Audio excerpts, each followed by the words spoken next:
Collector जिला मेदक राहुल राज ने ओहदेदारों को हिदायत दी है कि वो मेदक म्यूनसिपलिटी की तरक्की के लिए एक जामे मनसूबे के जरिए तजावीज़ तैयार करें।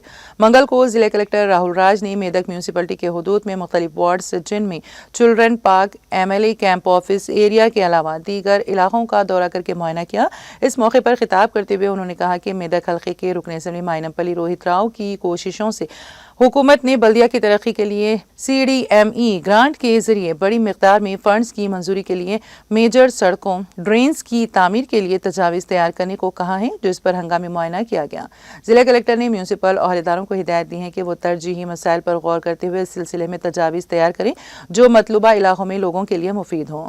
उन्होंने वाज़ेह किया कि एक बार फिर तरक्याती कामों की तजवीज़ को नक्शे के जरिए अच्छी तरह जांचा जाएगा और इसके मुताबिक मज़ीद इक़दाम किए जाएंगे। इस प्रोग्राम में municipal commissioner Srinivas Reddy, DE Mahesh, AE Netan और दीगर मुताल्लिक़ा ओहदेदारों ने शिरकत की।